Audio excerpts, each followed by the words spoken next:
Hello, my friend, and welcome to the Sleepy Scholar. Tonight, we are not going to talk about a creature. We are going to talk about a silence, a very particular, very old silence, one that has been perfected over millions of quiet years until it became something close to magic. Tonight's subject is the owl and the strange, soft secret hidden in its wings. How a bird larger than a house cat can pass directly over your head in the dark, and you would never know it was there at all. Think of it for a moment as a hush with feathers, a held breath that flies. You may have had a long day. Your mind may still be turning over conversations, tasks, small worries, the little unfinished threads that always seem louder at night. That's all right. You don't need cosmic mysteries or difficult thoughts to fall asleep tonight. You just need somewhere gentle to rest your attention, so the rest of you can finally let go. So we'll wander gently through this tonight. No rush. No test at the end. There's nowhere else you need to be right now, and nothing you need to hold on to. If these slow, quiet journeys ever help you drift off, you're always welcome to like or follow along. It only helps other sleepy souls find their way here too, the way you did. But that's a small thing, and it can wait until morning. For now, let's just begin to settle. Let your body soften into whatever is holding you, the mattress, the pillow, the chair. You don't have to arrange yourself carefully. Just let your weight sink down a little more with every breath. Let your breathing slow on its own without forcing it. In and a little more out than in. Let your shoulders loosen, dropping away from your ears like something set down after being carried too long. Let your jaw unclench. Let your tongue rest heavy in your mouth. Let your forehead smooth out as if a hand passed gently over it. You don't need to remember anything I say tonight. You don't need to follow every word or stay awake for any of it. Nothing here is a test, and nothing will be asked of you. If your mind drifts away and comes back, that's not a failure. That's exactly how this is supposed to work. Your mind is simply a busy little machine that spends all day guessing what happens next, and it can be tired from all that guessing. Tonight, it doesn't have to guess anything. It can just listen loosely, the way you'd listen to rain. So let your mind drift as we begin. Somewhere above a quiet field tonight, in the deep hush after midnight, something enormous is moving through the air and making no sound at all. Most birds are noisy travelers, whether they mean to be or not. Every wingbeat pushes air, and pushed air makes a whoosh, a flutter, a small commotion the world can hear. Pigeons clap through the air. Ducks whistle when they take off. Even something as ordinary as a sparrow crossing your yard leaves behind a faint ripple of sound. This is simply the price of flying. Air resists you, and resistance makes noise. But an owl breaks this rule entirely.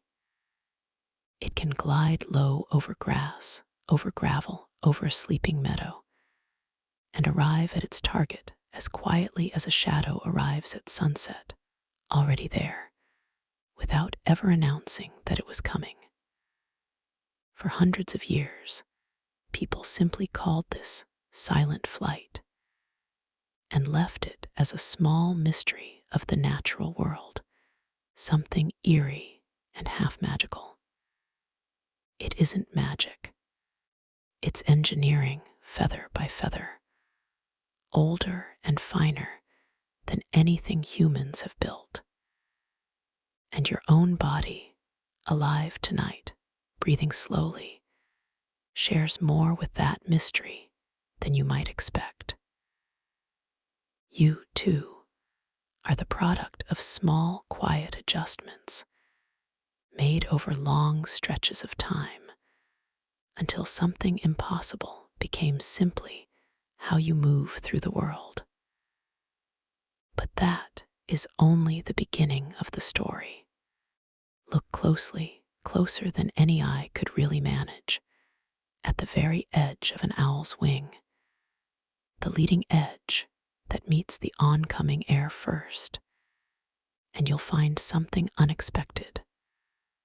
A row of tiny, comb-like teeth, soft and stiff at once, like the fringe of an old lace curtain caught in a breeze. Scientists call this structure a serration, but that word is too cold for what it actually does. Picture air as a smooth ribbon flowing toward the wing. When a normal wing meets that ribbon, it slices through it cleanly, and the ribbon tears, creating a rough, tumbling whirl of air behind the wing, a little storm of turbulence. That little storm is what makes the whooshing sound of a bird in flight. The owl's comb changes the shape of the meeting entirely. Instead of slicing the ribbon of air into one big tearing whirl, the tiny teeth divide it into dozens of small, gentle threads, each one peeling off quietly on its own, too small and too soft to make any real noise at all.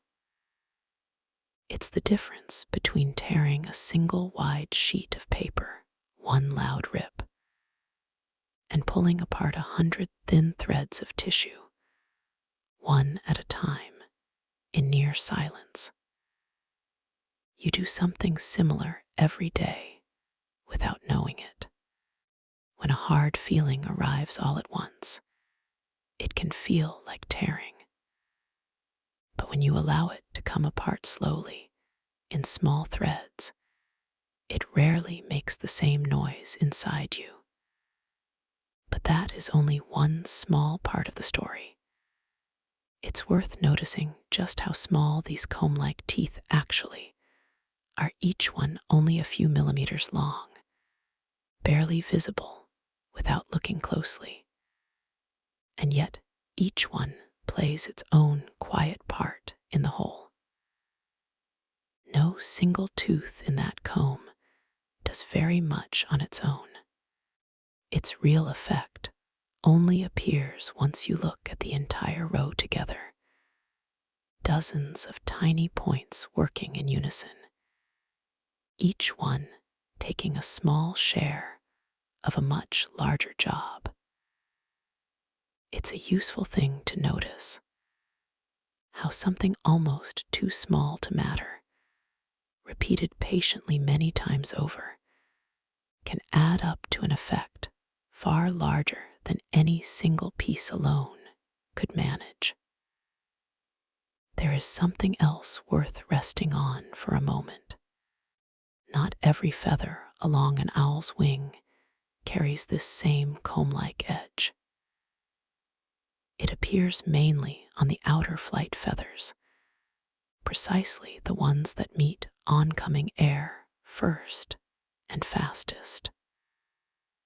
Feathers closer to the owl's body, moving more slowly through the air relative to the wingtip, don't need the same treatment and mostly lack it. The design isn't spread evenly out of habit or symmetry. It appears exactly where the air moves fastest and fades away where the air barely moves at all, placed with real precision rather than repeated automatically everywhere at once. There is something else worth resting on for a moment. If the leading edge of the wing is the comb that breaks the air apart gently, the trailing edge, the back edge, where air finally leaves the wing, is just as important in its own softer way. On most birds, that trailing edge is fairly stiff, and stiff edges create a sudden, sharp drop-off as air leaves them, like a diving board snapping back after someone jumps. That snap sends out its own small shockwave of sound. An owl's trailing edge, instead, ends in a fringe, a soft, frayed border, almost like the edge of a worn velvet ribbon. Instead of air leaving all at once in one sharp release, it leaves gradually, thread by thread, easing off the wing the way a wave eases up a beach rather than crashing down on it. Nothing about this fringe is accidental. Every barb along that edge has grown, generation after generation, to soften an ending. There is something worth noticing in that, on a night when you, too, are trying to let a day end softly rather than all at once. But that is only one small part of the story. If you compare this fringe to the trailing edge of an ordinary bird's wing feather side by side, the difference is almost startling in how simple it looks. Nothing exotic, nothing complicated, just a slightly frayed, slightly uneven edge instead of a clean, straight one. That's often the way the most effective natural solutions turn out to look, once you actually find them. Not intricate machinery, not some hidden complexity, but a small, almost obvious adjustment that simply took an unthinkable amount of time and testing to arrive at. Simplicity, on the other side of that much trial, can look almost embarrassingly plain right up until you understand exactly what it accomplishes. There is something else worth resting on for a moment. There's a reason, too, why this fringe works so differently depending on exactly how fast air moves across it, which is part of why an owl's slow, unhurried pace matters so much to the whole system. At very high speeds, a soft fringe like this would likely flutter and buzz rather than ease air quietly away. The same way a flag snaps loudly in a strong wind, but barely moves in a gentle breeze. At an owl's characteristically slow, gliding pace, though the fringe gets exactly the calm, steady airflow it needs to do its softening work well. Slow enough for the fringe, steady enough for the comb. Every part of this design assumes and depends on the same unhurried pace running underneath it all.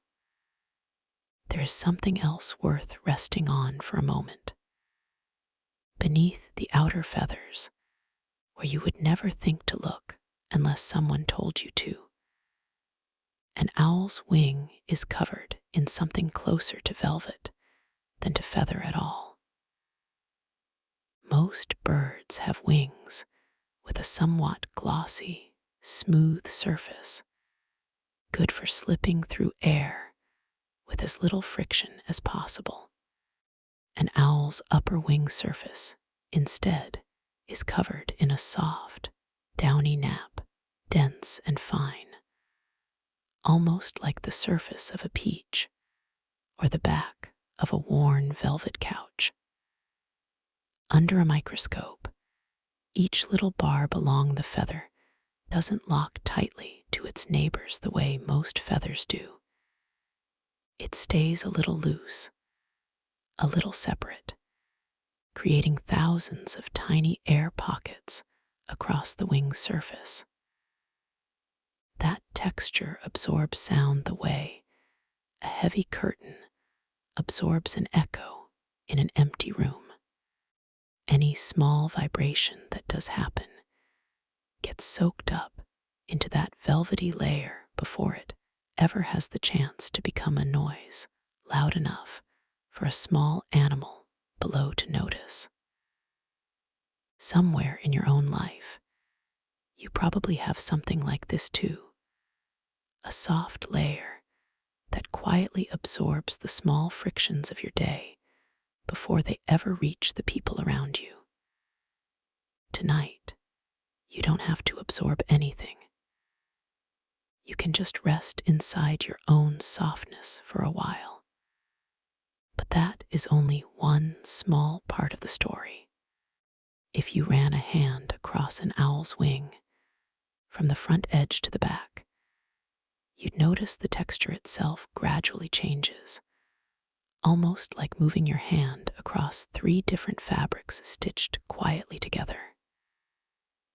Near the front, where the comb-like serrations live, the feather feels firmer, slightly ridged. Toward the middle, across that velvety upper surface, it turns soft and dense, almost plush. And near the back, along the fringed trailing edge, it becomes loose and airy, almost like the edge of a worn tassel. Each texture exists for its own specific reason, handling its own specific part of the same larger, quiet problem. It's easy to imagine a single clever trick solving something this complex, all on its own. In truth, it took 3 separate textures, each doing its own smaller job, arranged in careful sequence from front to back. There is something else worth resting on for a moment.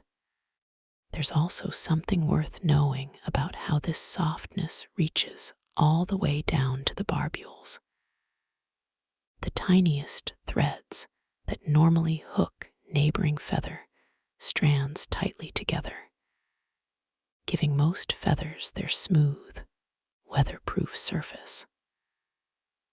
On most birds, those barbules interlock firmly, almost like a zipper, creating a surface so tight that air barely notices any texture at all as it passes over. An owl's barbules, especially across the upper wing, stay looser, less tightly zipped, leaving countless tiny gaps and irregularities across the surface. That looseness is exactly what turns the wing's surface soft rather than smooth, textured rather than sleek.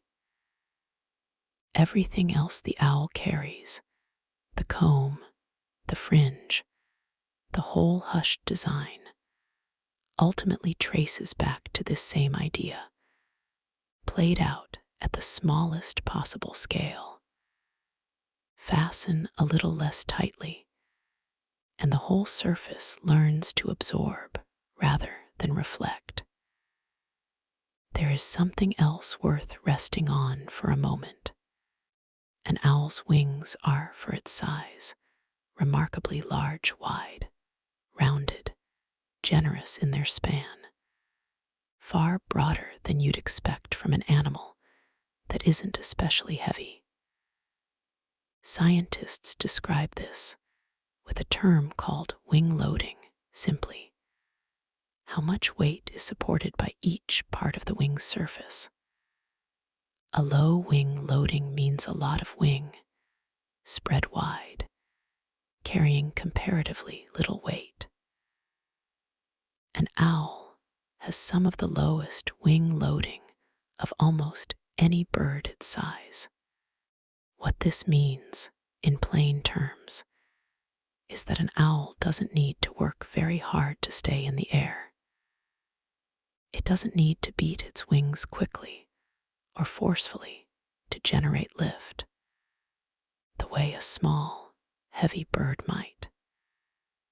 It can glide long, slow, unhurried glides, using barely any wing beats at all. And since every wing beat is a chance for the air to make noise, an owl that barely needs to flap has already solved most of the problem before its feathers even come into play. It is, in a very real sense, a bird built to do less, so that it can arrive more quietly.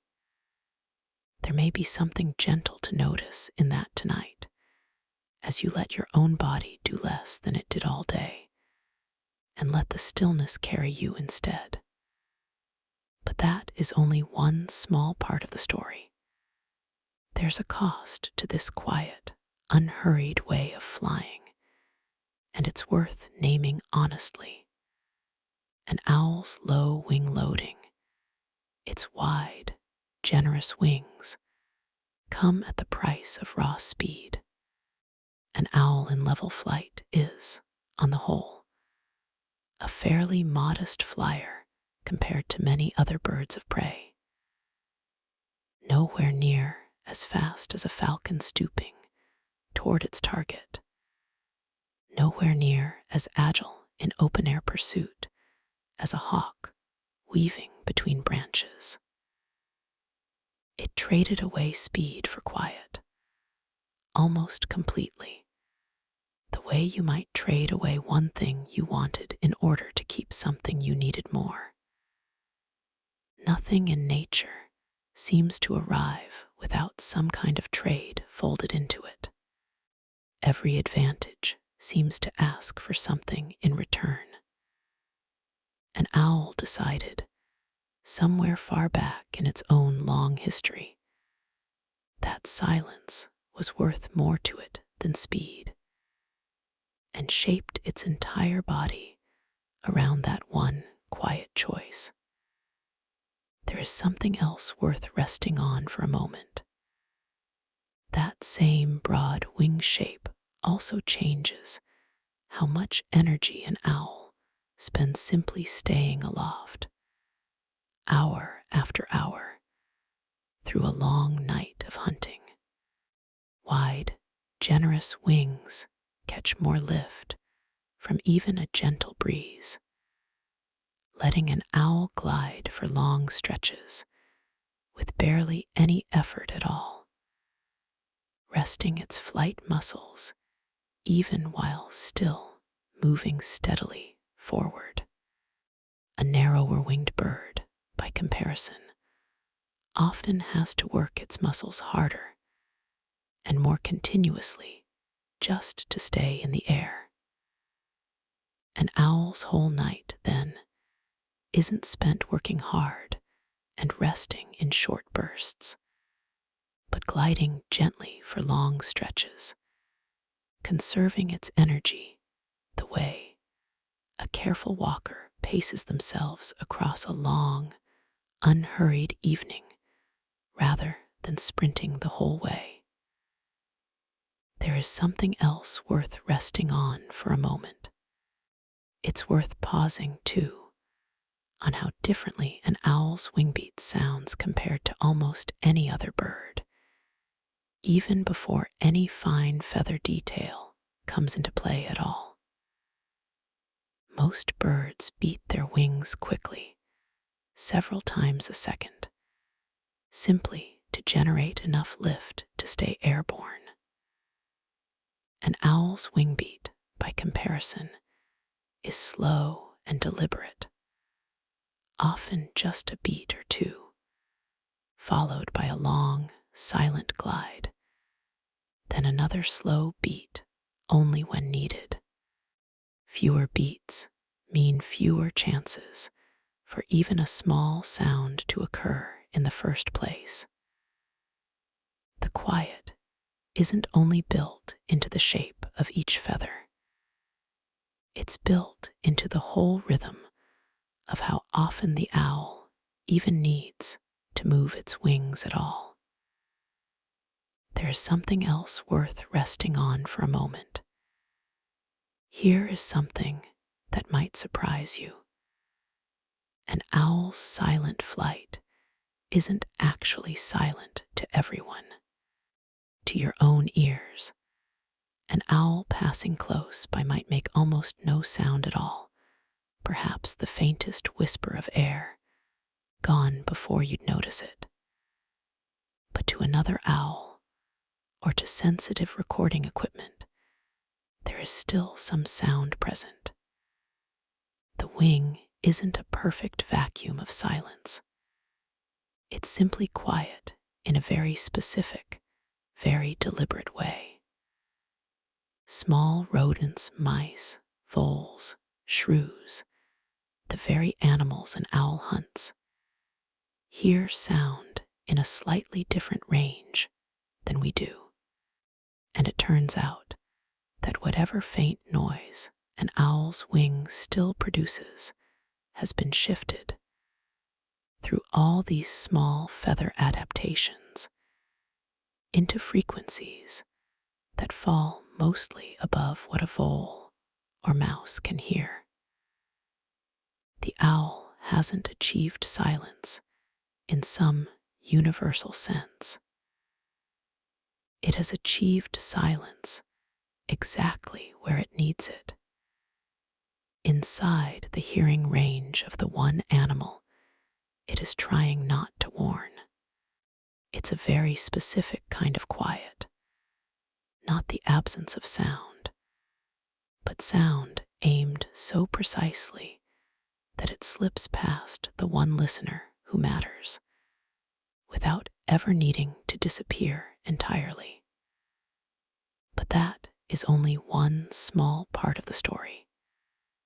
It's worth noticing, too, that this kind of aimed quiet only works because a vole's hearing has its own particular limit, a range beyond which its ears simply stop registering anything at all, no matter how loud the sound actually is.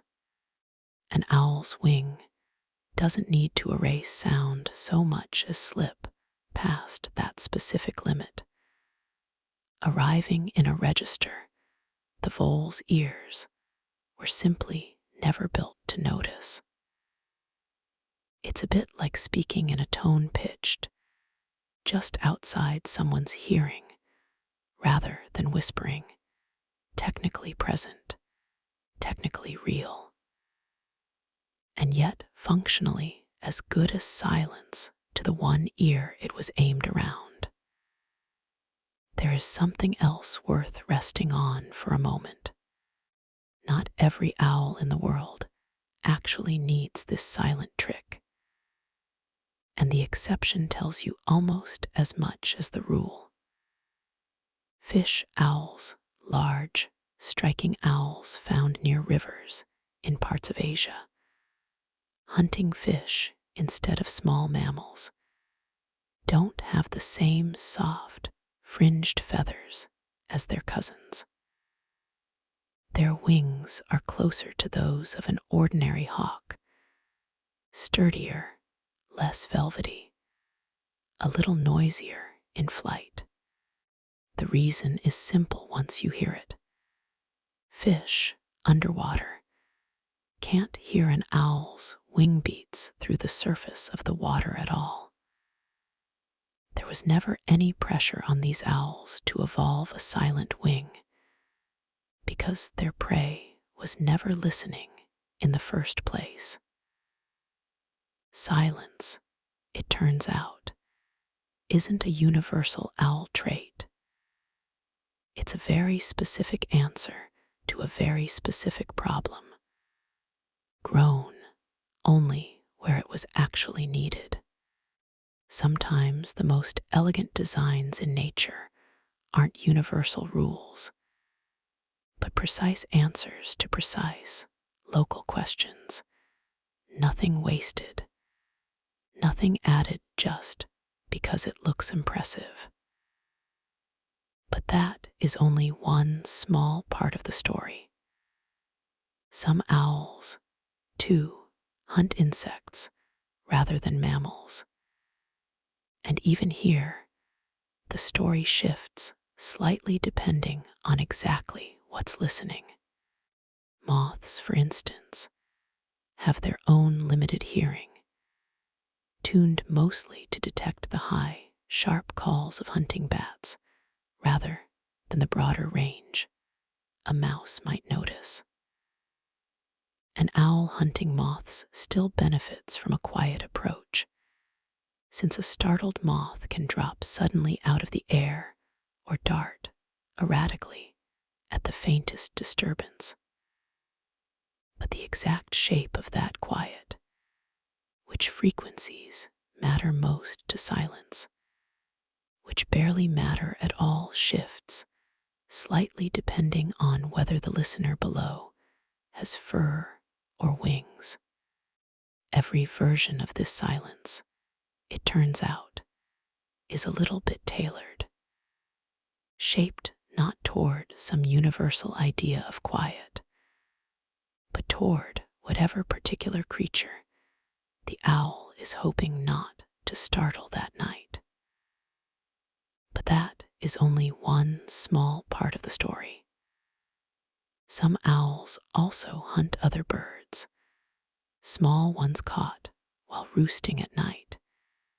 And here the tailoring shifts once more, since a sleeping bird can wake at even a faint disturbance in the air around it. A sleeping bird's hearing, tuned across its own particular range, becomes yet another quiet target for the owl's feathers to work around. Wherever the owl's next meal happens to be, whatever it happens to hear best, that same soft, adaptable wing finds a way to slip in just beneath it, a little differently calibrated each time, though always following the very same underlying design. There is something else worth resting on for a moment. Picture for a moment a barn owl gliding low over a field on a moonless night, its wings barely moving, and ask yourself, how does it even know where the mouse is in total darkness under all that silence? The answer lies not in its eyes, remarkable as they are, but in its face, that pale, dish-shaped disk of feathers surrounding an owl's eyes, which looks almost decorative, but is, in fact, a finely tuned instrument. That facial disk works something like a satellite dish, gathering faint sounds from the world and funneling them toward the owl's ears with startling precision. And an owl's ears themselves are often slightly uneven, one set a little higher, a little more forward than the other, so that a sound reaching the left ear arrives a fraction of a moment before it reaches the right, or vice versa. That tiny difference in timing lets an owl's brain calculate, almost instantly, exactly where a sound is coming from, not just left or right, but up or down, near or far. None of this would matter, though, if the owl's own wings were loud enough to drown it all out. Silence in flight isn't only a courtesy to the mouse below. It's a gift the owl gives to its own ears, so that it can keep listening to the world even while moving through it. But that is only one small part of the story.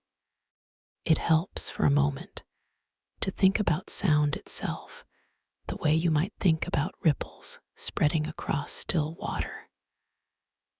When a stone drops into a pond, it sends out even, expanding rings, smooth, predictable, easy to trace back to their source. But if you dragged your whole hand roughly through the same water, you'd get something messier. Overlapping ripples, crossing and colliding, much harder to trace back to any single cause.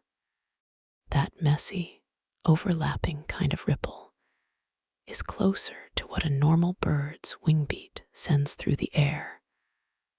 A broad, tangled disturbance easy for a listening ear to catch, even if hard to pin down exactly. An owl's wing, by contrast, sends out something closer to that first smooth stone drop, small, even, and quickly fading, rather than broad and tangled. Not silent in the driest, most literal sense, but simple enough and faint enough that it dissolves into the background hum of an ordinary night almost as soon as it begins. There is something else worth resting on for a moment. There's a particular kind of care in how researchers have measured all of this over the years, not simply asking whether an owl is quiet, but exactly which frequencies of sound its wings still produce, however faint. Human ears, tuned to a fairly wide range of pitches, might still catch a very faint hint of an owl's passage if listening closely enough in a silent room. Small rodents, though, hear best within a narrower band, one that owls' feathers happen to soften most effectively. It's less like flipping a switch from loud to silent, and more like carefully aiming whatever faint sound remains just outside the one window where it would actually matter. A precise kind of quiet, built not around erasing sound entirely, but around understanding exactly who is listening and shaping the silence around them specifically. There is something else worth resting on for a moment.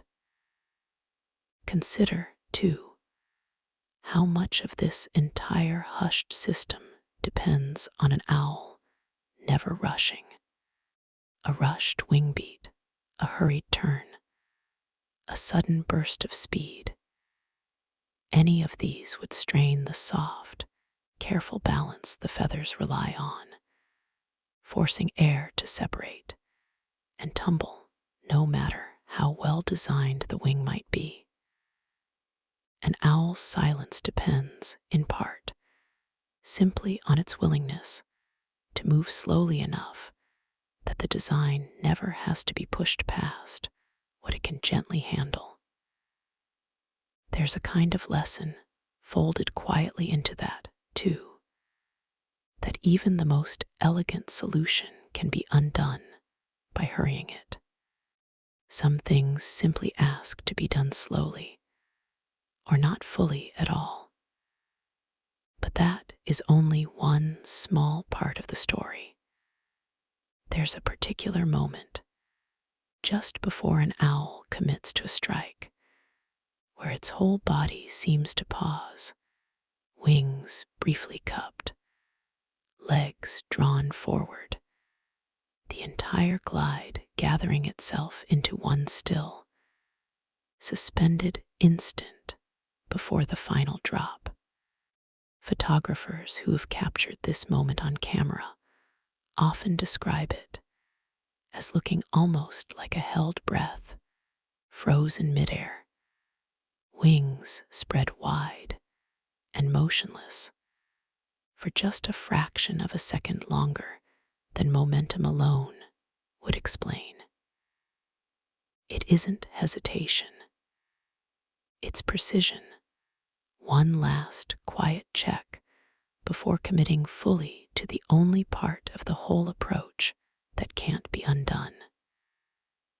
There is something else worth resting on for a moment. Owls are not the only creatures to have discovered that slowness itself can be a kind of camouflage, but they may be among the most complete examples of it. A slow-moving predator gives almost nothing away. No sudden motion to catch a prey animal's eye in dim light. No abrupt burst of wind to alert sensitive whiskers. No sharp change in air pressure to notice. Speed, so often prized elsewhere in nature, would only work against an owl's whole strategy here. Its unhurried glide isn't a limitation it has learned to live with. It's the very thing making the whole quiet approach possible in the first place. But that is only one small part of the story. There's something worth noticing, too, in how differently an owl's slowness reads compared to how slowness is often treated elsewhere as hesitation, as falling behind, as something to apologize for. An owl's slow glide carries no such apology in it at all. It's simply the correct pace for what it's trying to do, chosen deliberately, held with complete confidence. Nothing about moving unhurriedly through the world has to mean falling short of anything. Sometimes it means instead that you've simply understood exactly what your particular moment actually calls for. There is something else worth resting on for a moment. There is a story, not often told, about a bullet train in Japan and an owl's feather that quietly solved a very loud, very modern problem. Years ago, when Japan's high-speed trains grew faster, engineers noticed something troubling. As the trains sped through tunnels, they pushed air ahead of them so forcefully that it burst out the far end of each tunnel as a startling, thunderous boom, loud enough to disturb entire neighborhoods nearby.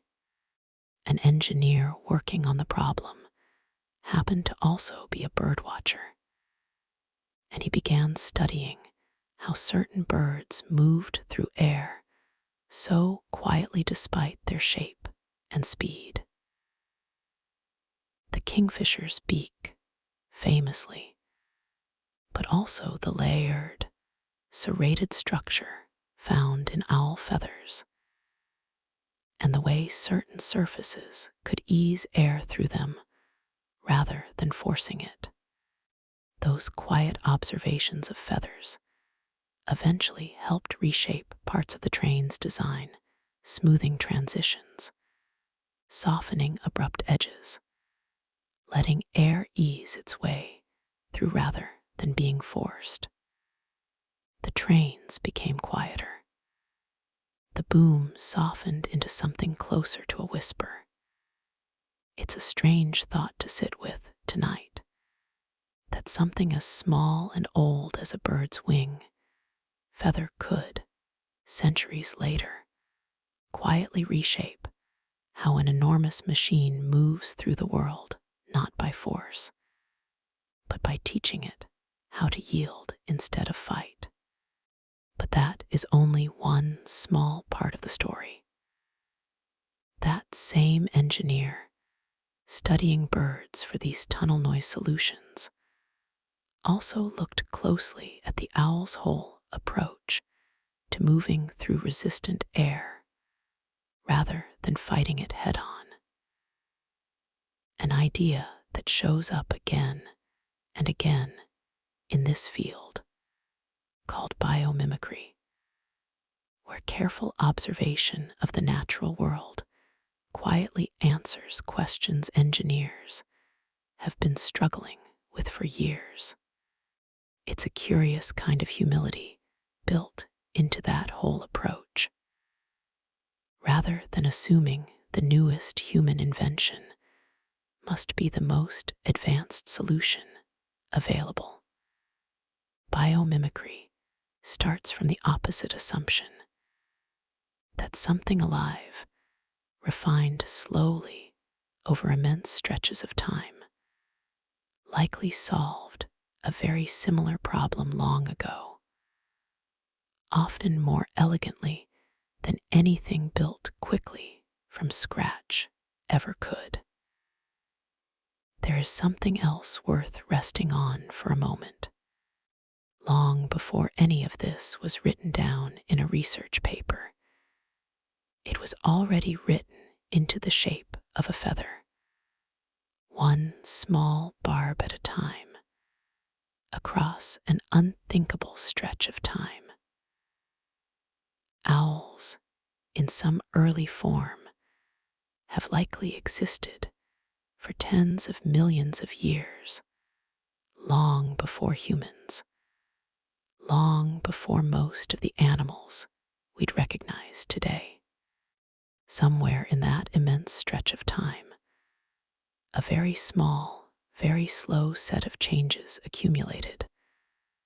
A slightly softer edge here, a slightly looser barb there, generation after generation. Each change so small it would have been invisible in any single owl's lifetime. Nothing about silent flight was designed all at once. It was assembled patiently out of nearly nothing, across a span of time too long for any single mind to properly picture. And yet here it is now, complete, precise, quietly astonishing, carried effortlessly by a bird that has no idea how remarkable it is. There is a kind of comfort in that, if you let it settle. Whatever feels unfinished in you tonight doesn't need to be finished all at once either. It can simply keep changing, quietly, one small adjustment at a time, for as long as it needs to. But that is only one small part of the story. Fossil evidence for something as delicate as a feather's edge is rare. Soft tissue rarely survives the long journey into stone the way bone does. But researchers have still found hints in ancient feather impressions of early experiments with softer, looser structures long before the fully modern owl ever existed. It's a reminder that evolution rarely arrives at a finished design in one leap. It tries things. Some early attempts at softness were probably clumsy, only partly effective, quietly replaced over time by slightly better versions, again and again, until what remained was this: a wing that finally, fully, solved the problem it had been circling for so long. there is something else worth resting on for a moment. It's worth remembering, too, that none of this happened because any single owl decided to become quieter. Nothing about this was chosen, the way you might choose to speak more softly in a quiet room. Instead, across countless generations, owls that happened to fly slightly quieter caught slightly more prey, slightly more often, and so slightly more of their quiet descendants survived to pass that same trait forward. Multiply that tiny advantage across an almost unthinkable number of generations, and what looks like careful, deliberate design turns out to be the patient accumulation of countless small, uncounted successes. There's something worth sitting within that, too. How something as intricate and complete as this could arrive with no one designing it at all, simply through many small advantages, repeated patiently, one generation after another. There is something else worth resting on for a moment. Compare, for a moment, the pace of that evolutionary story to the pace of your own evening. An owl's silence took millions of years to refine, feather by feather, without any hurry at all. The world simply had time to spare and used all of it. You, tonight, don't have millions of years available to you, but you do have this one evening, and you don't need to rush through it either. Whatever softening still needs to happen in you tonight can take exactly as long as it takes, without needing to be finished on any particular schedule. There is something else worth resting on for a moment. Not every owl wears this quiet disguise to the same degree, and the differences between them are like different instruments in the same hushed orchestra. The barn owl, pale and heart-faced, is often considered the master of this soft flight.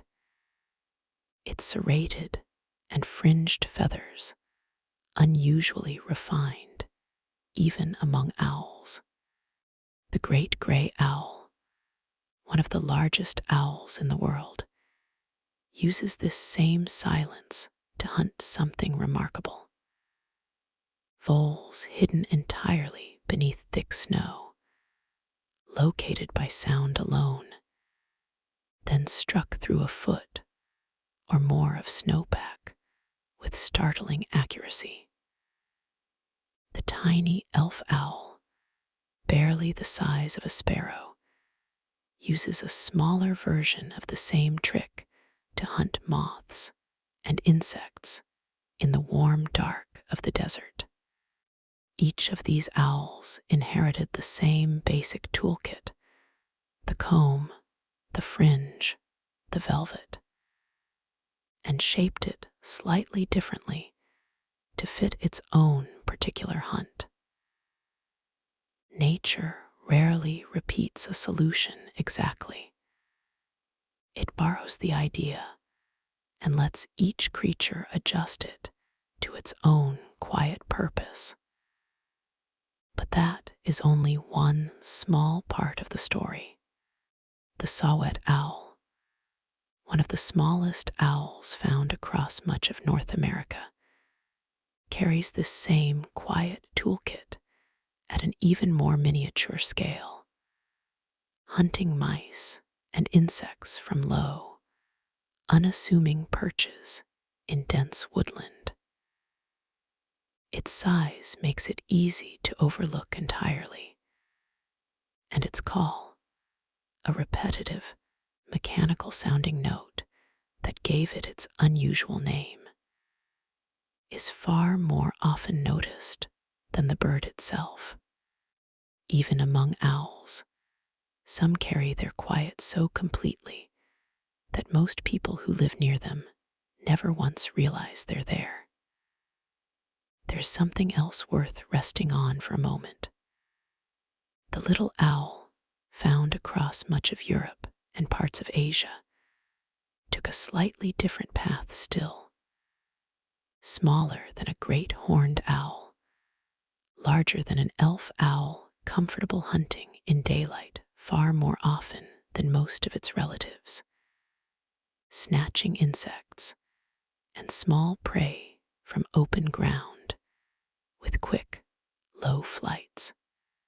Even here, the same soft flight persists, useful less for total darkness and more for closing that last short distance without ever tipping off a watchful beetle or a wary vole. The same quiet tool again, reused for a slightly different hour of the day. There is something else worth resting on for a moment. Consider, for a moment, the great gray owl listening beneath snow, because what it is really doing is an act of patience, so complete it borders on stillness itself. It perches, often for long minutes, simply listening. A vole moving beneath a foot of snow makes almost no sound to human ears, and yet the owl can locate it, hover briefly above the spot with barely a whisper of wing beat, and then drop, feet first, punching directly through the snow to the precise place where the sound had been. There is no thrashing, no hesitation, no wasted motion. Just long stillness, followed by one precise, quiet, decisive movement. It is, in its own way, a lesson in patience, that the quietest, most careful listening often does more work than any amount of frantic searching ever could. But that is only one small part of the story. That final drop through deep snow is possible partly because an owl's body, in that last instant, becomes almost entirely relaxed rather than tense, wings folded close, legs extended, trusting the fall itself rather than fighting against it. There's an odd kind of softness hidden inside even this, the most forceful moment of the whole hunt.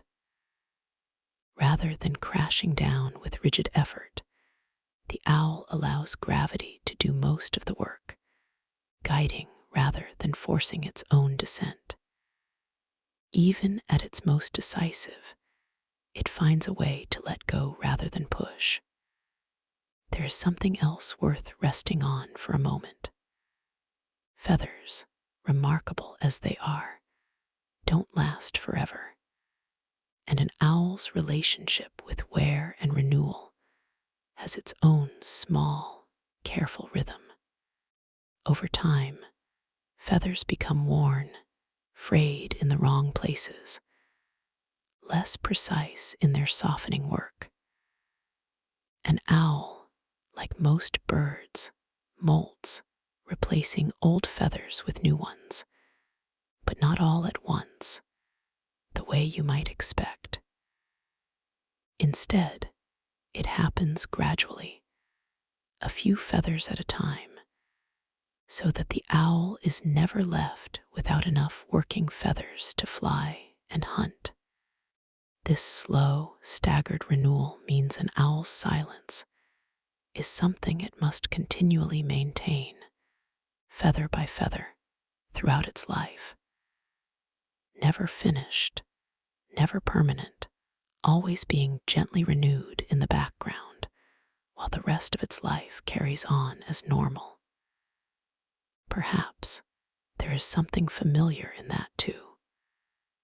Whatever quiet, careful thing keeps you steady doesn't need to be rebuilt all at once, either. It can be renewed slowly, in small pieces, while everything else continues. But that is only one small part of the story. An older owl, having gone through many of these gradual molds across its lifetime, often flies just slightly quieter than a younger one, its feathers refined and settled into their most effective shape through years of small, ongoing repair. There's a gentle thought tucked inside that fact, that this particular kind of quiet mastery isn't only inherited whole and finished, but deepens gradually with time and practice. The same unhurried way most real skill tends to settle into a body, season after season, rather than arriving all at once. There is something else worth resting on for a moment. It's worth pausing, too, on how little any of this maintenance ever announces itself. An owl doesn't pause dramatically to repair a feather, doesn't make a show of the careful, ongoing upkeep that keeps its whole quiet system working. It simply happens steadily in the background, while the rest of the owl's life continues exactly as it always has, hunting, resting, watching the sky change from dusk to full dark and back again. The most important maintenance, it seems, often asks for the least attention drawn to it. There is something else worth resting on for a moment. Sound itself, in the end, is a very physical thing, air pushed and disturbed until it forms a wave your ear can catch. And understanding an owl's silence means understanding what makes air noisy in the first place. When any solid object moves through air quickly, especially an object with sharp edges or abrupt changes in shape, the air can't flow around it smoothly. It separates, tumbles, forms little spinning eddies behind the object. And those tumbling eddies are what your ear picks up as noise. The sharper the edge, the more abrupt the shape, the louder and rougher that tumbling becomes. Every single adaptation an owl carries, the comb, the fringe, the velvet nap, even the low, unhurried wing beat, exists to prevent air from ever having to separate abruptly in the first place. Rather than fighting the air, the owl's wing negotiates with it, easing it along a gentler path so it never needs to tumble violently at all.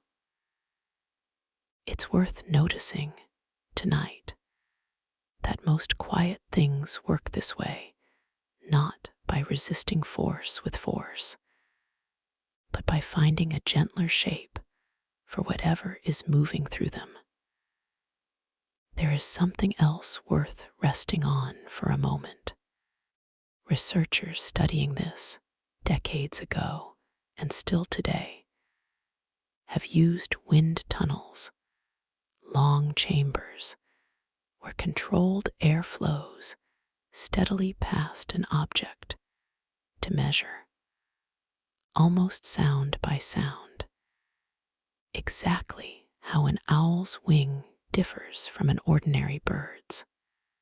In these quiet laboratory tunnels, scientists have compared owl wings to pigeon wings, hawk wings, even individual feathers stripped down to their barest structure, using sensitive microphones capable of catching sounds far below what a human ear could ever notice.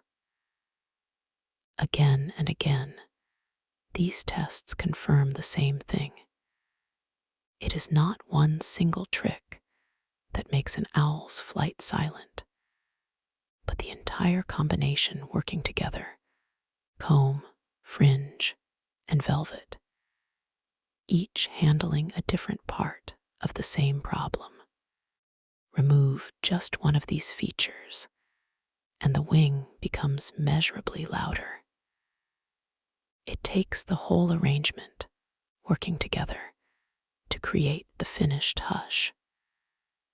There is something quietly reassuring in that too, that a complete calm rarely comes from a single trick, but from several small, gentle things working together, none of them needing to be perfect on its own. But that is only one small part of the story.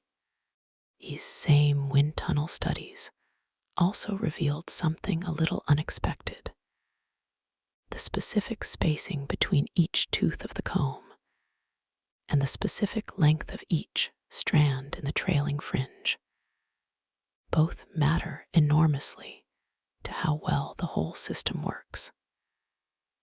Too closely spaced, and the tiny air threads created by the comb begin to merge back together before they've had a chance to calm down, undoing much of the benefit.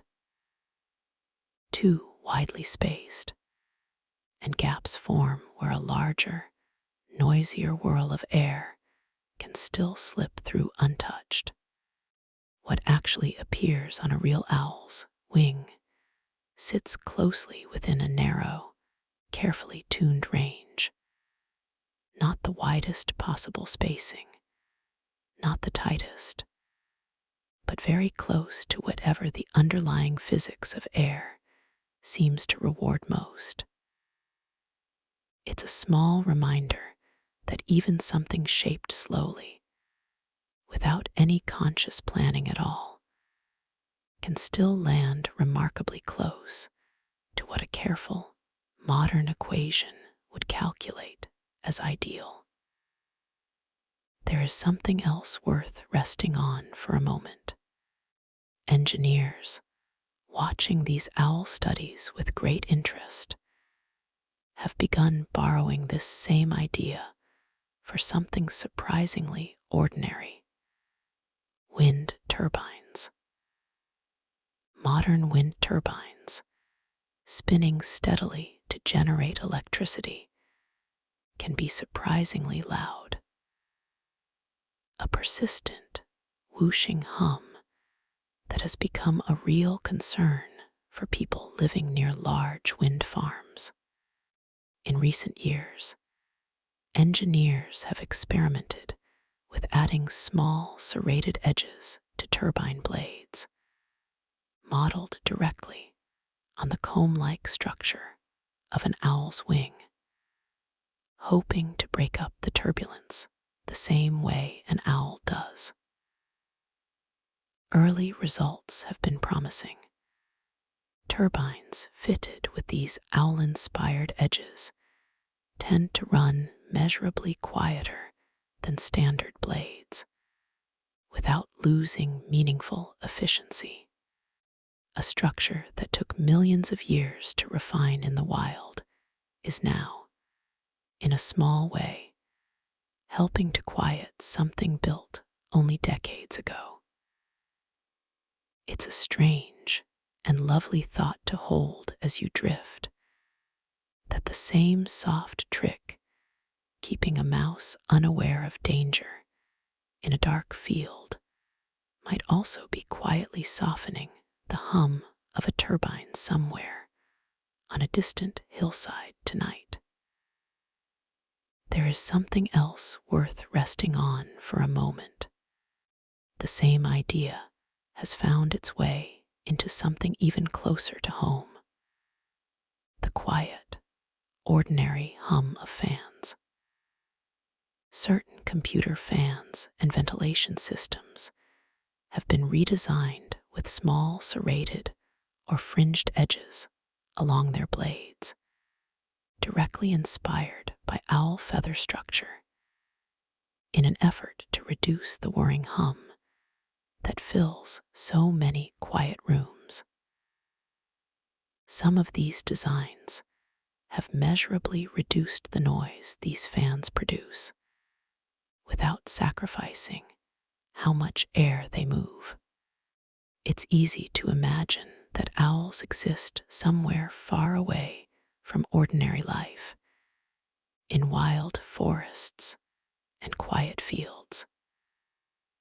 But in truth, a small trace of their quiet design may already be humming gently, almost unnoticed, in the walls or machines around you tonight.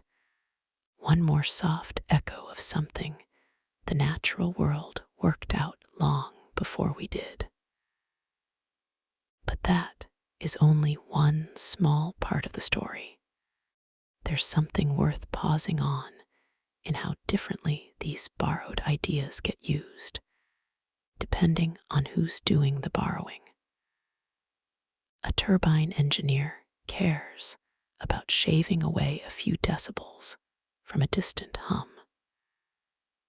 A drone designer, more recently, has started caring about something else entirely, making small flying machines quiet enough to observe wildlife or move through a quiet neighborhood without the buzzing whine most propellers produce.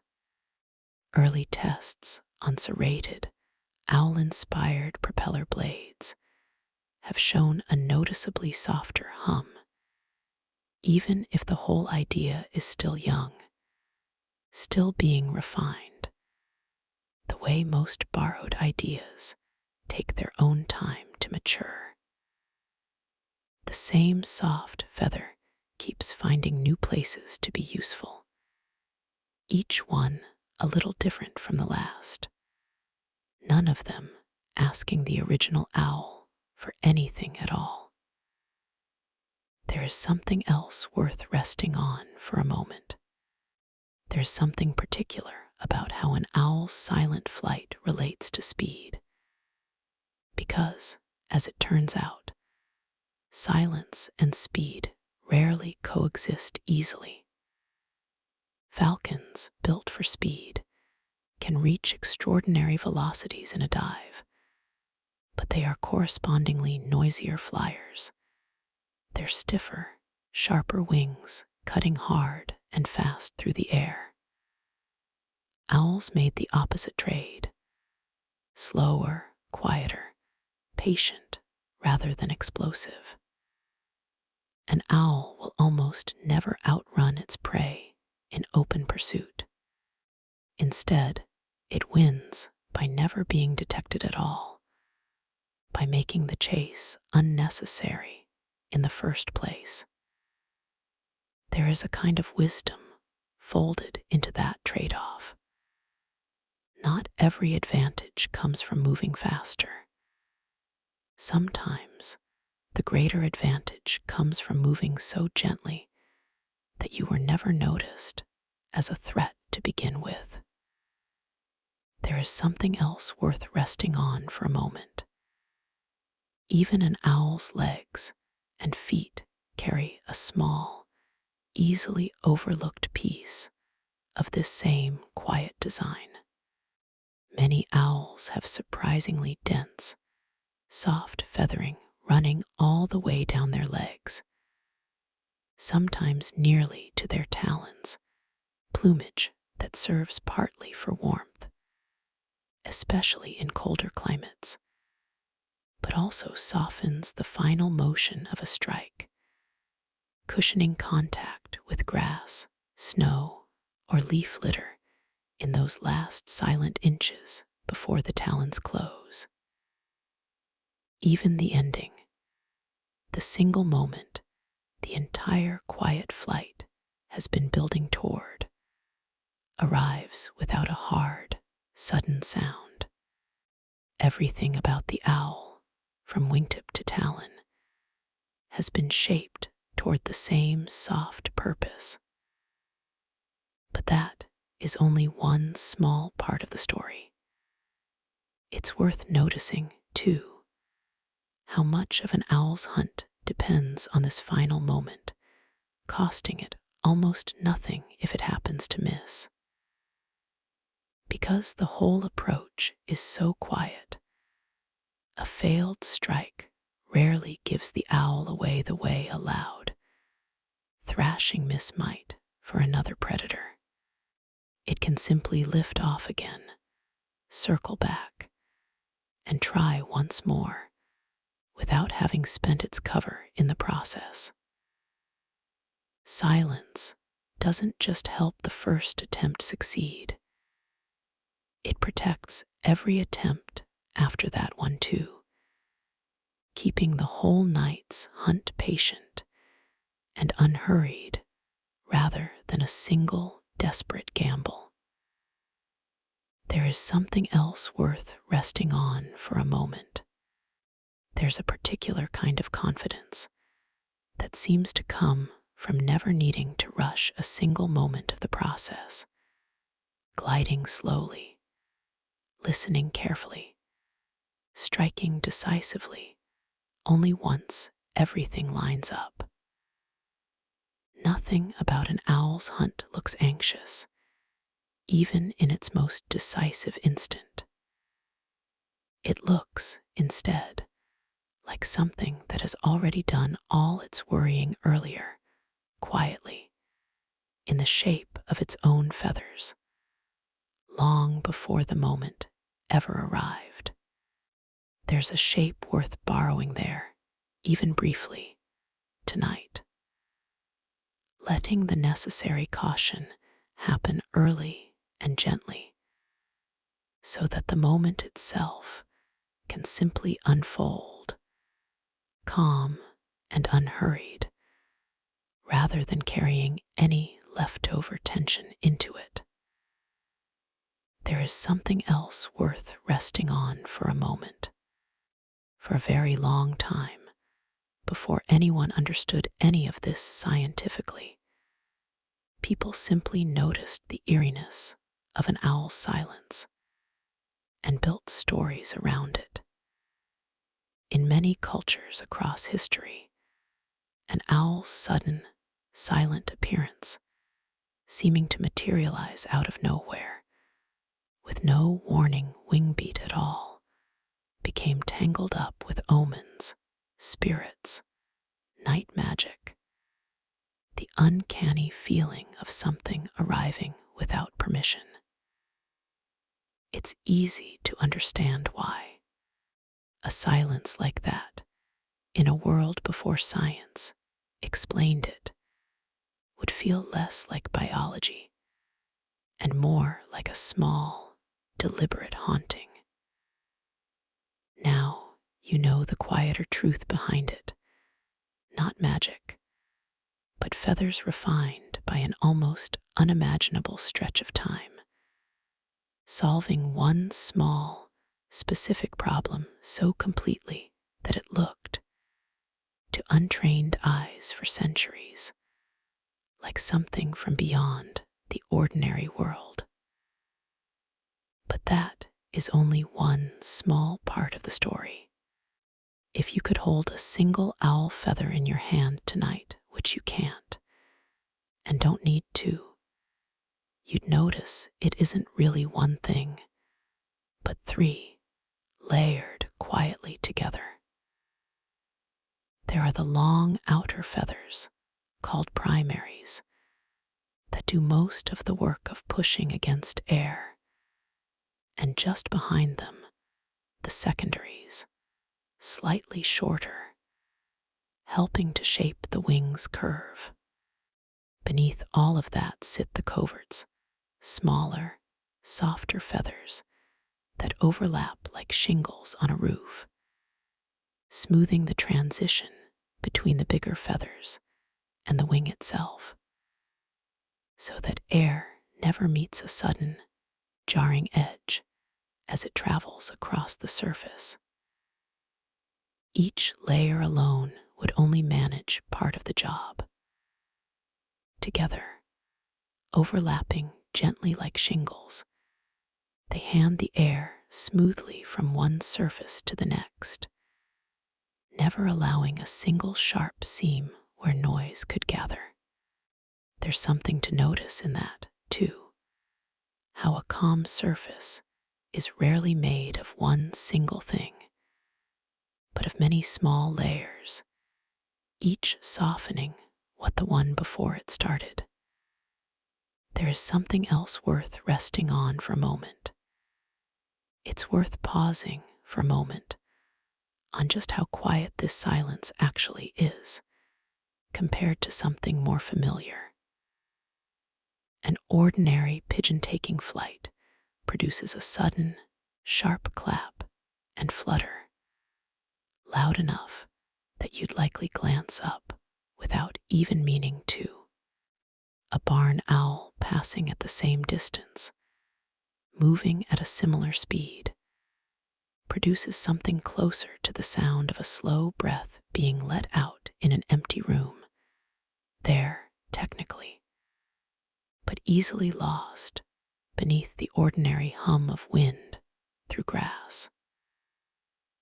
Researchers who have measured this directly describe the difference not as an owl being quiet, exactly, but as an owl being almost entirely absent from the range of sound a listening ear expects to catch it all.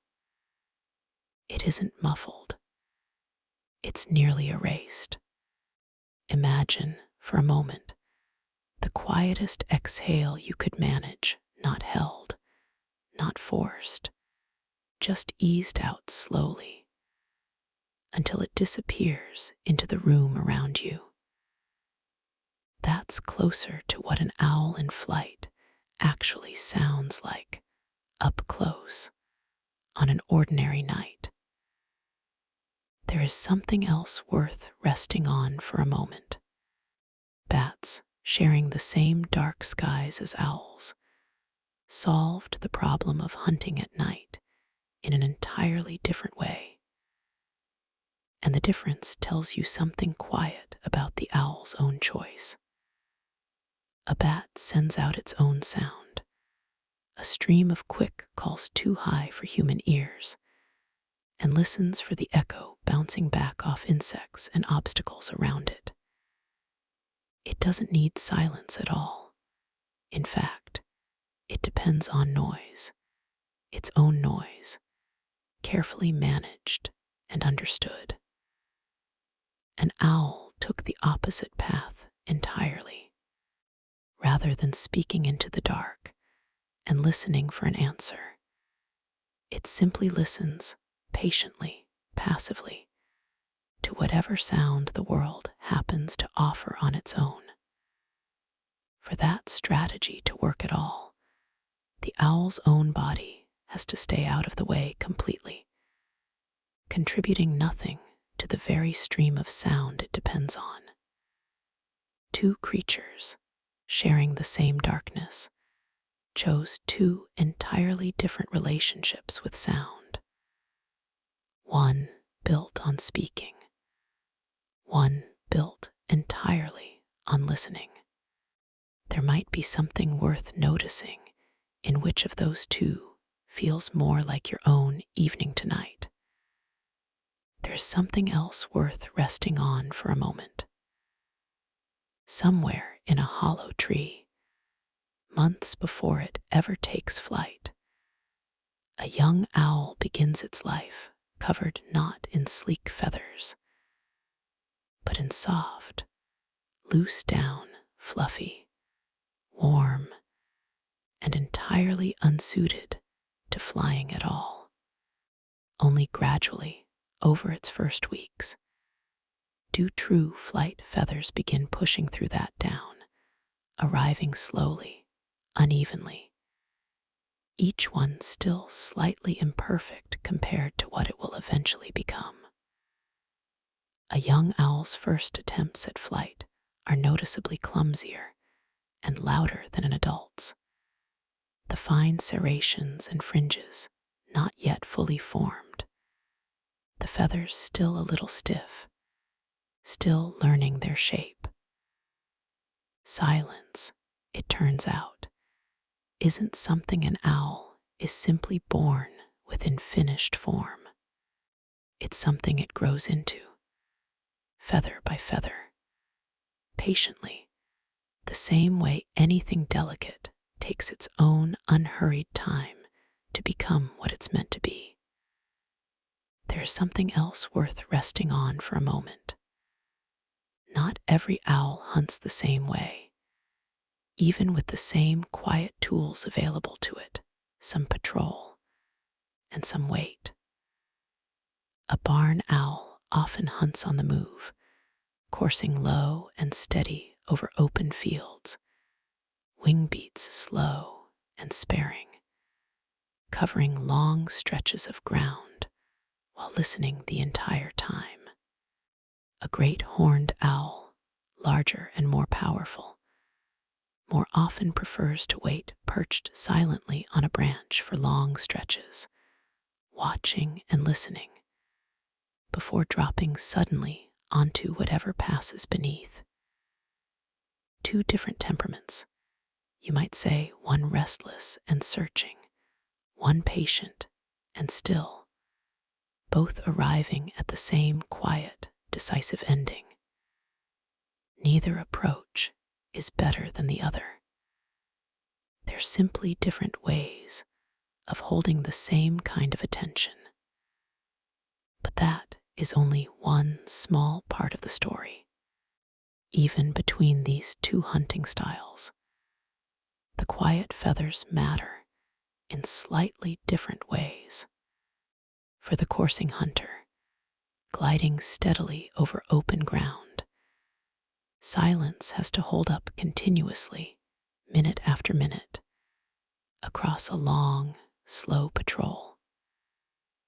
For the perched hunter, silence only truly matters in that one brief, explosive drop from branch to ground. A short, sudden burst rather than a sustained effort. The same soft wing serves both purposes well, but it's asked to do slightly different work depending on which kind of hunter is wearing it. There is something else worth resting on for a moment. There's a particular claim about barn owls, repeated often enough that it's worth pausing on, that they can detect something as impossibly faint as the rustle of a mouse's fur against a blade of grass, in complete darkness, from a surprising distance away. Whether or not every detail of that claim holds up perfectly under study, it points at something true. An owl's hearing is tuned to a level of faintness that would be, to most of us, indistinguishable from silence itself. Sounds we would never separate from the background hum of a field at night, the softest shift of a small body in dry grass, arrive to an owl as something clear enough to act on.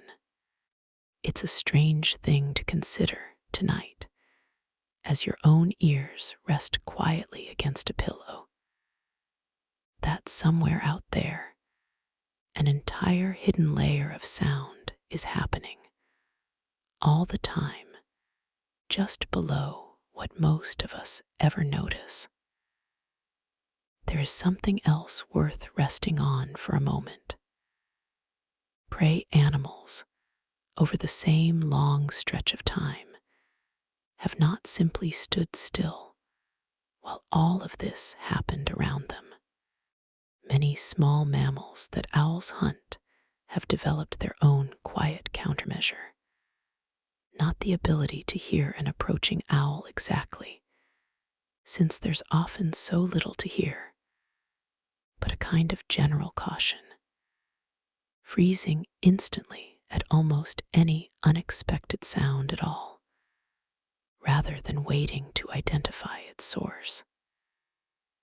It's a costly habit, in a way, freezing at wind, at falling leaves, at nothing at all, far more often than at an actual owl.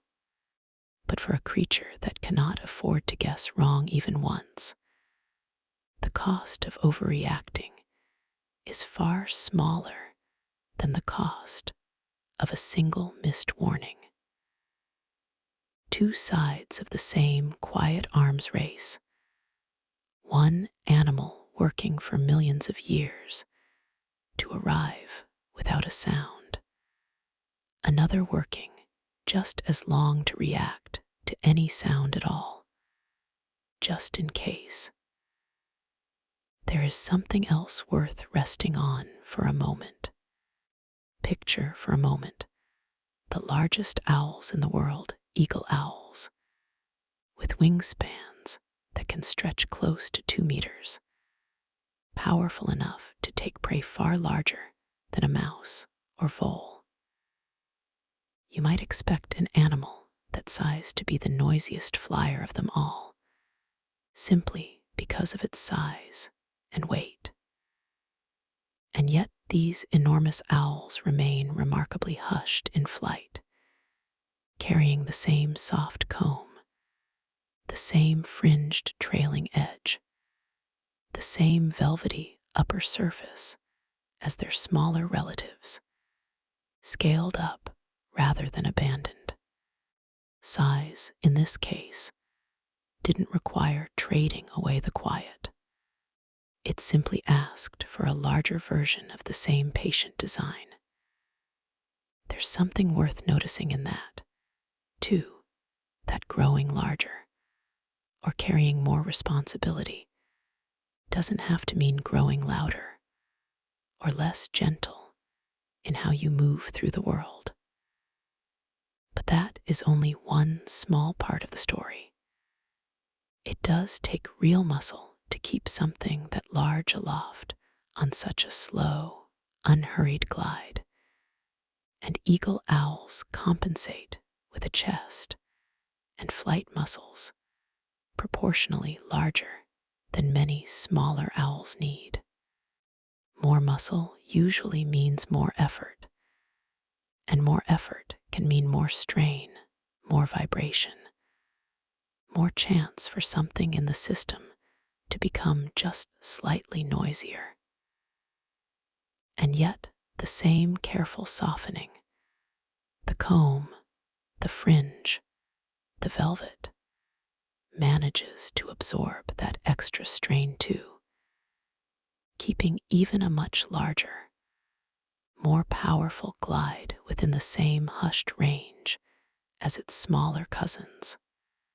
Bigger muscles, it turns out, don't have to mean a louder presence, as long as everything around them is built to absorb the extra effort quietly. There is something else worth resting on for a moment. Far to the north, where summer nights barely darken at all, the snowy owl hunts under a very different kind of light than most of its relatives, because so much of its hunting happens at dusk, or even in daylight during the long Arctic summer. You might assume the snowy owl relies less on silence than owls hunting in true darkness.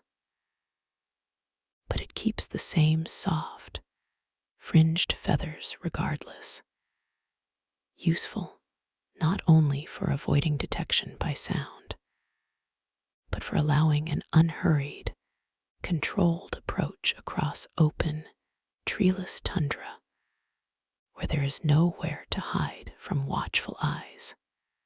Its dense, pale plumage, built first for warmth against Arctic cold, does quiet work as well, an accidental second purpose layered onto the first. Sometimes the same soft design serves more than one purpose at once, without ever needing to choose between them. There is something else worth resting on for a moment. Not every owl even needs to fly quietly toward its prey at all.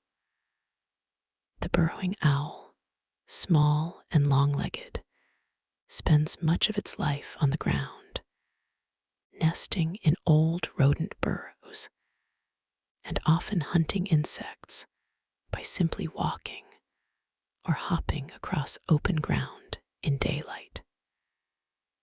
Its wings, while still capable of quiet flight, matter a little less to its daily hunting than they do to a barn owl gliding low over grass at midnight. It's a small, useful reminder that even within the same family, the same inherited toolkit isn't always used the same way. Some tools are picked up out of habit or ancestry, even when the immediate need for them has quietly faded. But that is only one small part of the story. Curiously, the burrowing owl has developed its own separate defense, entirely unrelated to silent flight. A call that mimics the buzzing rattle of a threatened rattlesnake, used to startle would-be intruders away from its underground nest.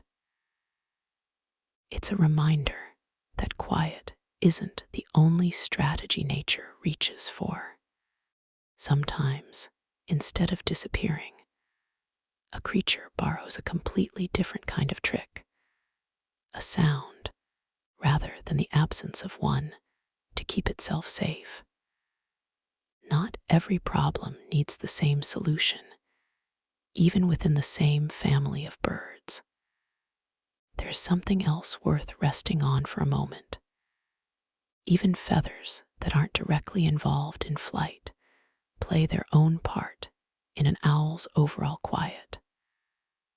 The mottled browns, grays, and creams covering its body, blending almost perfectly into bark, leaves, and shadow. During daylight hours, when an owl is usually resting rather than hunting, this camouflage keeps it hidden from other birds that might otherwise mob or harass it. Silence in flight and invisibility at rest are two halves of the same larger strategy.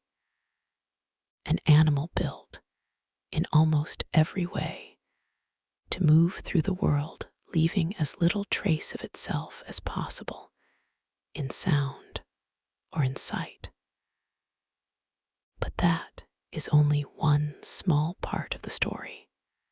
Even an owl's stillness, while roosting through daylight hours, pressed close against a tree trunk, plays its own small part in the same quiet strategy.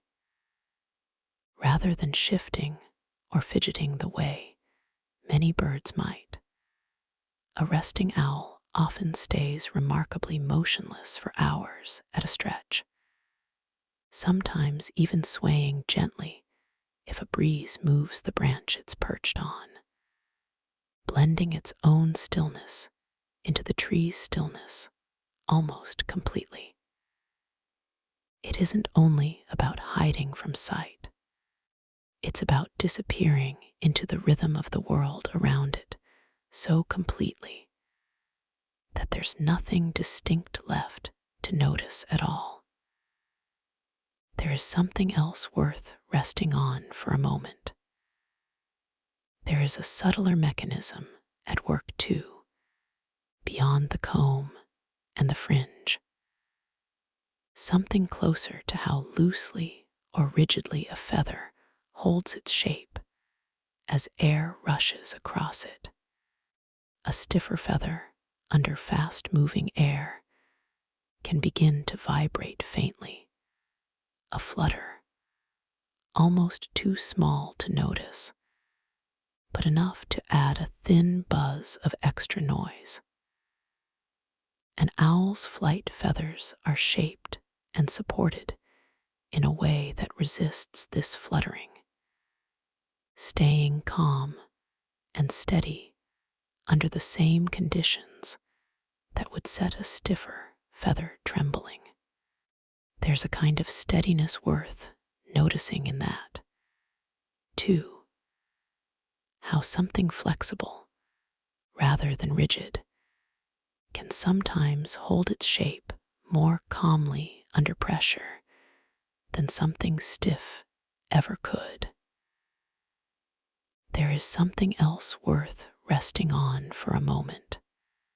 Long before wind tunnels and microphones and careful measurements, one of the earliest scientific studies into owl flight was really just careful, patient watching. An early 20th century naturalist observing owls again and again, noting simply that something about their feathers seemed unusually soft to the touch, unusually frayed at the edges, in a way no other bird's feathers quite matched. It would take decades more before anyone had the tools to measure exactly why that softness mattered so much. But the first real clue was nothing more advanced than patient attention.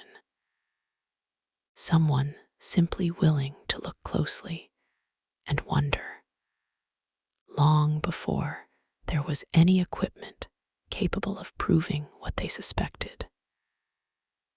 Sometimes the beginning of real understanding is nothing more complicated than noticing something closely enough and letting the question sit quietly until an answer arrives. But that is only one small part of the story. It would take until much later, with far more advanced tools than that early naturalist ever had, for anyone to actually measure the difference in decibels, to trace the exact airflow with cameras and lasers, to confirm scientifically what patient watching had only been able to suspect. There's something worth sitting within the space between those two moments, the early hunch and the later proof, separated by decades of other work, other questions, other careful hands adding just a little more understanding each time. Big answers rarely arrive all at once. More often, they arrive in the same slow, layered way, one patient contribution at a time, until the picture is finally, quietly complete. There is something else worth resting on for a moment. It's worth remembering, too, that your own mind tonight works a little like that owl, straining faintly to catch signals in the dark. Your mind spends its days doing something similar to what an owl's ears do at night, constantly guessing, constantly predicting what will happen next, based on small signals gathered from the world around you. That's simply what a mind is built to do. It's not broken, or too busy, or doing anything wrong by staying alert, even now. It's just following its oldest habit, the same way an owl's ears never fully stop listening, even mid-glide. Tonight, though, there's nothing left that needs predicting. No signal that needs catching.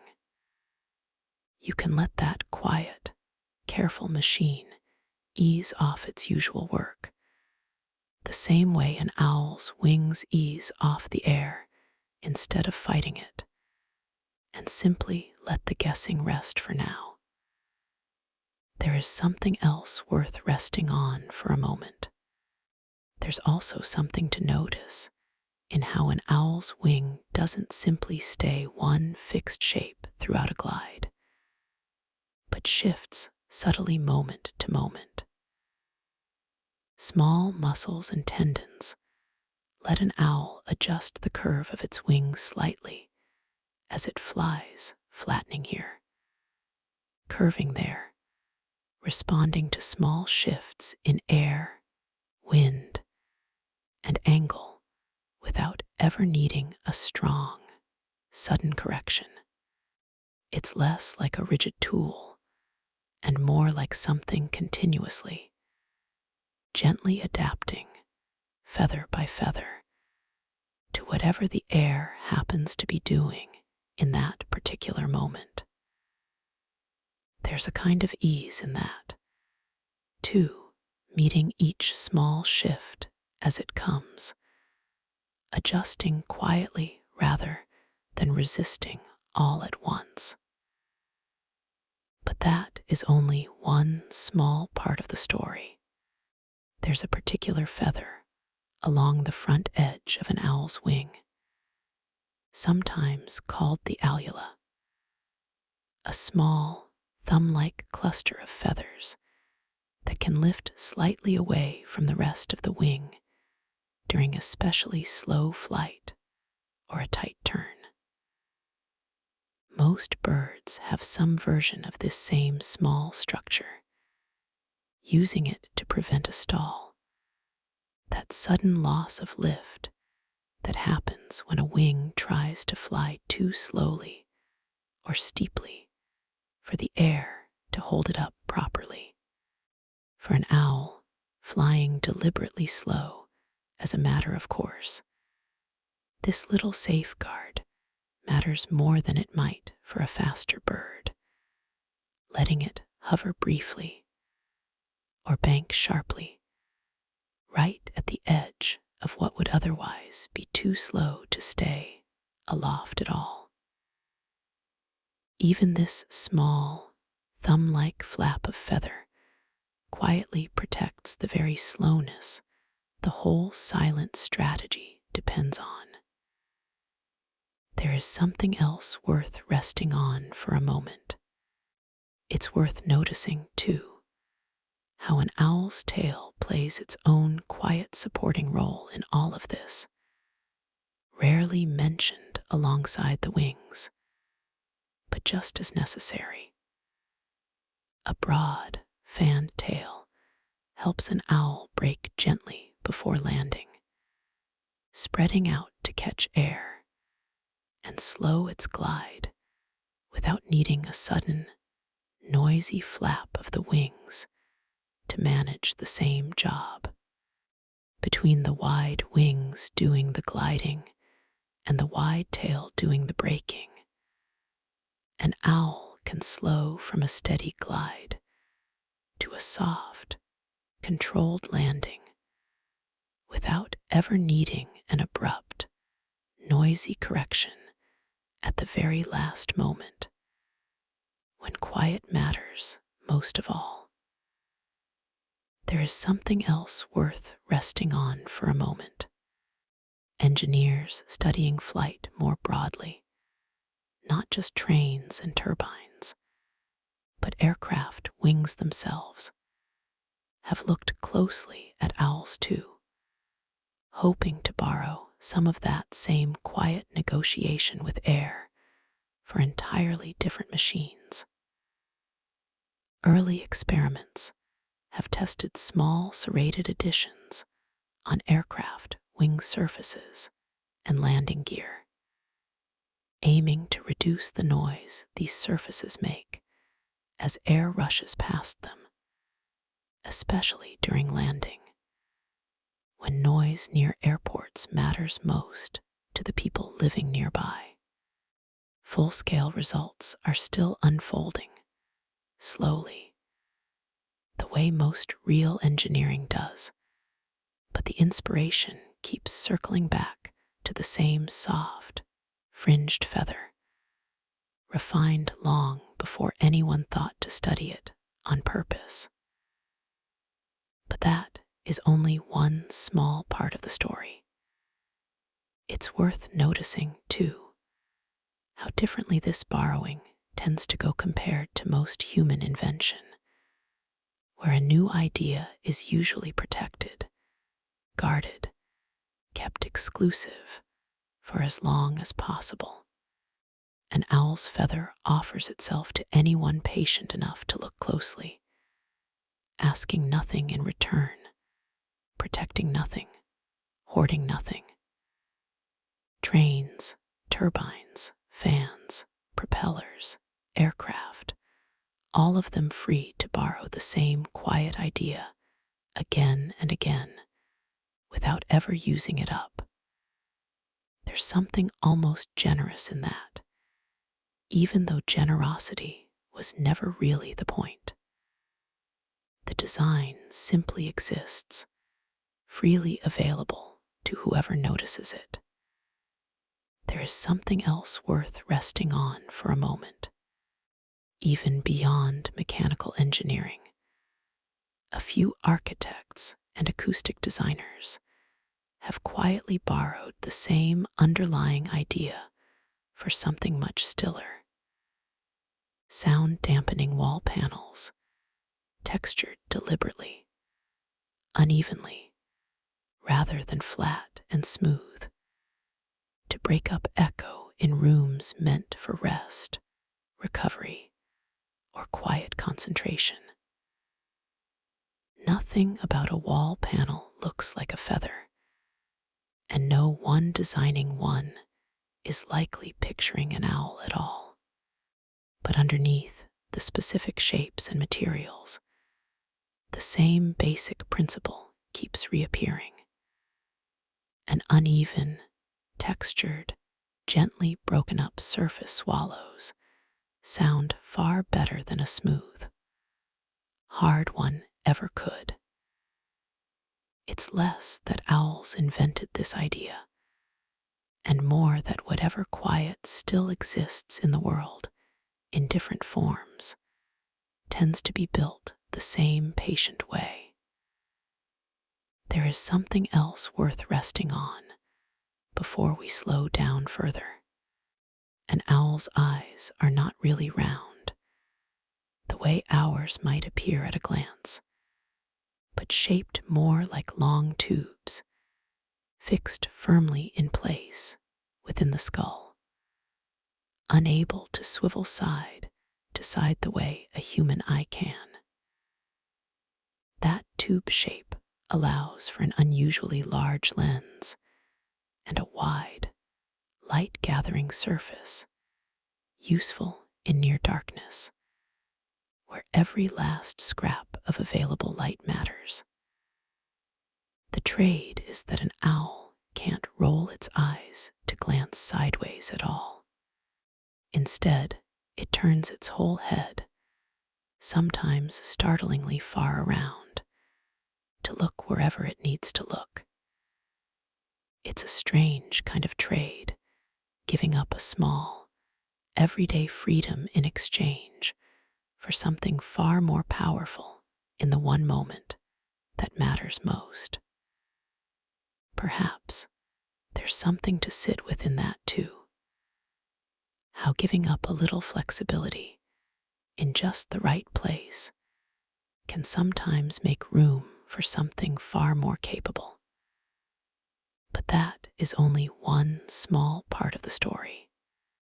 Those large, fixed eyes also carry an unusually high number of light-sensitive cells suited to dim conditions, packed densely across the back of the eye, tuned toward catching every faint scrap of moonlight or starlight available on a dark night. Color matters less in this arrangement than simple sensitivity to any light at all, which is part of why an owl's world glimpsed through its own eyes, is likely closer to a soft, muted wash of grays and pale blues than to anything vividly colorful. In exchange for that muted palette, it gains something far more useful for its particular hour: the ability to make sense of shapes and movement in conditions that would leave most other eyes seeing almost nothing at all. There is something else worth resting on for a moment. That unusual neck, capable of such wide turns, isn't magic either, though it can look that way. An owl has far more neck bones than we do, small and flexible, threaded with blood vessels, arranged so that even a dramatic turn doesn't cut off its own circulation. It exists for the same reason as the tube-shaped eyes.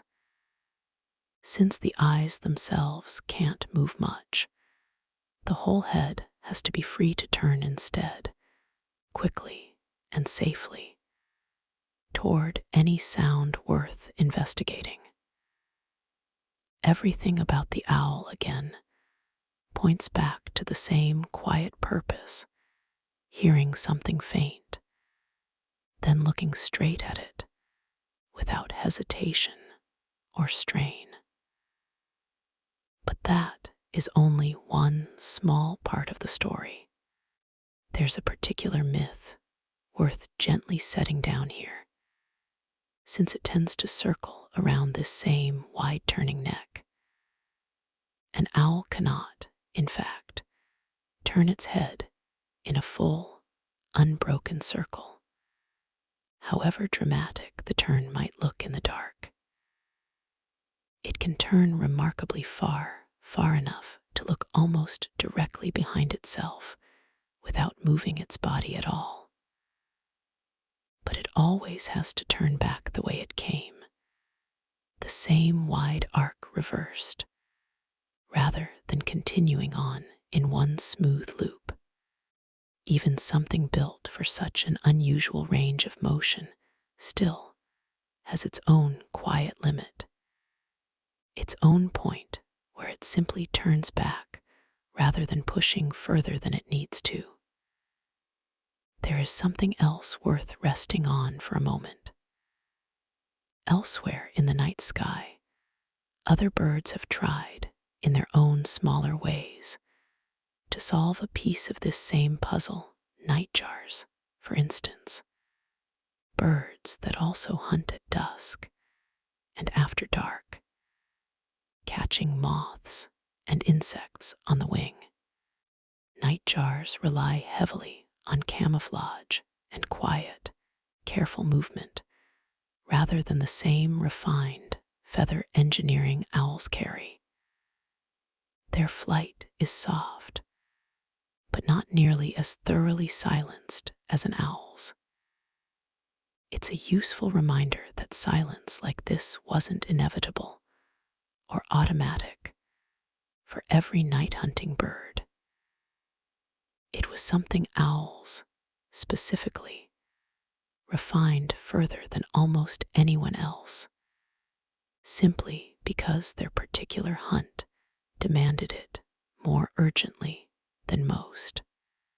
But that is only one small part of the story. Gently, for a moment. Frogmouths, distant cousins of nightjars found mostly in warmer parts of the world, took yet another approach entirely, leaning almost completely on stillness and camouflage rather than silent flight, often simply waiting, motionless, for prey to wander close enough to be caught with barely any flight at all. 3 different birds, 3 different quiet strategies, none of them wrong. One refined its wings until they barely made a sound. One leaned on soft, careful movement instead. One simply learned to wait so still that movement was rarely needed in the first place. There's more than one way to be gentle with the world around you, it seems, and nature seems happy to keep trying all of them at once. There is something else worth resting on gently for a moment. Even keeping all of these feathers in good condition takes quiet, constant effort. An owl spends real time each day carefully preening, drawing each feather through its beak, straightening barbs, distributing a light, natural oil across the surface. Without that ongoing care, feathers would fray unevenly, losing some of their soft precision over time. Silence, again, turns out to be something maintained, not simply installed once and forgotten. A small, patient upkeep repeated daily, holding the whole quiet system together. There is something worth noticing softly in that too. There is something else worth resting on for a moment. Even this quiet grooming happens mostly in daylight while the owl rests. A small, patient ritual tucked into the safest part of its day, preparing without any hurry at all. A night it has not yet begun. There is something else worth resting on for a moment. Across the whole family of owls, sizes vary more than you might expect. From the elf owl, small enough to rest in your palm, to the eagle owl, large enough to take prey the size of a hare. And yet, at every size, the same soft comb, the same fringed edge, the same velvet nap appears quietly again and again. One shape, endlessly rescaled, never abandoned. There is something else worth resting on. Some researchers, studying this closely, in laboratories far from any field or forest, have used tiny lasers to trace the exact path of air across a feather's surface, watching, frame by frame, exactly where a normal wing would tear, and exactly where an owl's wing simply doesn't, down to fractions of a second, down to threads of air too small to see without help. The pattern holds, soft, and softer still. There is something else worth resting on. Not every part of this story needs an explanation, either. Some of it can simply be left as it is. A bird moving through darkness, unheard, unseen, untroubled by any of it. There is something else worth resting on. Now, let's slow down for a while and rest on scale. Above you tonight, whether or not you can see it through your window, the same sky has been quietly turning for billions of years.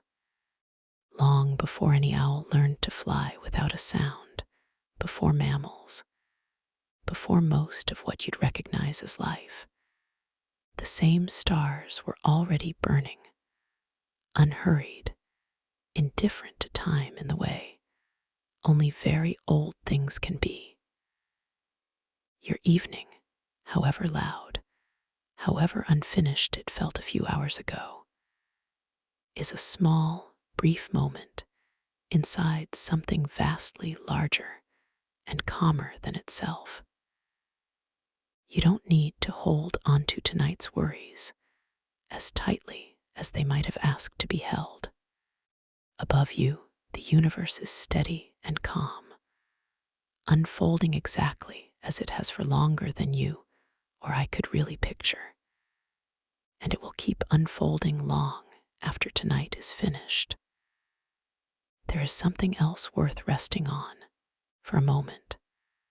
Somewhere right now, in a dark and ordinary field, an owl is drifting low over the grass, completely silent, completely unseen, simply doing what it has always done without any effort to impress anyone. There is no urgency in that image, no rush, just a slow, low glide through cool night air toward wherever it needs to go.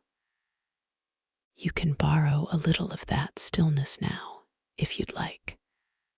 Let your breath slow a little further. Let your body settle a little deeper. There is nowhere else you need to be, but there is still one more small thing worth resting on. Even the owl's eyes, large and dark and forward-facing, play their own quiet part in all of this, not by seeing more light, though they do, but by needing to trust something other than sight in the deepest dark, when even those eyes can't help much at all. In true darkness, under thick cloud, deep in a forest, an owl relies almost entirely on that quiet symphony of sound and feather we've already wandered through tonight. Eyes forward, softly open, simply along for the ride while the ears and the feathers do the harder work. There is a kind of trust in that, letting one sense rest while another quietly carries you. You can let your own eyes rest now, too, if they haven't already. There is something else worth resting on gently. Even now, tucked somewhere far from where you're lying, an owl's wing is doing something remarkable simply by doing nothing dramatic at all. Just easing quietly through air that barely notices it passed. No effort, no force, no sound, just a long, soft glide into whatever comes next. You can let all of this soften now into impression rather than detail. You don't need to remember the comb, the fringe, the velvet, the fish owl, the bullet train, the wind turbine, or any of the small facts we wandered through tonight. Let it all blur gently together into one soft, quiet feeling, something vast and old, moving gently without needing to announce itself. That feeling is enough. You don't have to hold onto anything more tightly than that. Let your breathing settle a little further, slower than before. A little more space between each breath. Let your body sink, heavier now, into wherever it's resting. The day loosening its grip on you, one small piece at a time. The way an owl's wing loosens the air gently instead of fighting it. Somewhere above you, the same steady sky keeps turning, unhurried, exactly as it always has, continuing on quietly, regardless of anything that happened today, regardless of anything waiting for you tomorrow. It doesn't need you to keep track of it. It will simply keep going patiently while you rest. There is nowhere else you need to be tonight, and nothing left to hold on to. Your body already knows how to rest. Sleep well, and good night.